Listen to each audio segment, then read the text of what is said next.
কি গো ছোট ভাই তোমরা কলা খাইতেছ? হ্যাঁ হ্যাঁ খাইতাছি ভাই। আরে ভাই মেহমান আছে, বোন ভাই মেহমান আনবো বড় ভাই। দেখে রাতে জানি কি কলা দেখা যায়, কলা খাইতেছ তোমরা? তোর কলা দে, তোর কলাটা বড় ভাই দে, বড় ভাই আইছে না। কে আমারটা দিম কে তোরটা দে, আমি দিম কেন কে? এটা আমার, আমি বাকি পাইছি না। তোমার তো তুমি তো আমার এসব বড় ভাই মানাই না। তাইলে তোরা কলা দিবি না? যত যাই কও আমার কলা কিন্তু দিব না। তোর আর মানুষ হলি না হিমেল, বুঝছ? একটা বড় ভাই একটা সম্মানের ব্যাপার আছে। দন ভাই আন্নে খাইনি এটা। আসলে ছোট ভাই আমি তেমন একটা কলা খাই না, তোমরা যেহেতু দিলে জোর করে খামো।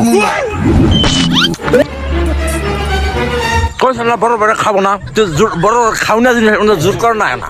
তুই আর মান ইজ্জত রাখলি না, মান ইজ্জত করে ডাবাই হলাইলি না ভাই। ধরুন সামনে খান, আমার বাগেটা আনে খেলে। বলতেছি কলা কইছে না বড় ভাই খাবো না, কইছে না বড় ভাই খাবো না, যে খাবো না আর জোর গারস করে জানোস না কলা আমি একটু বেশি খাই। কইছে না খাবো না। বলা আগে আগে খেয়াল আইছিলাম।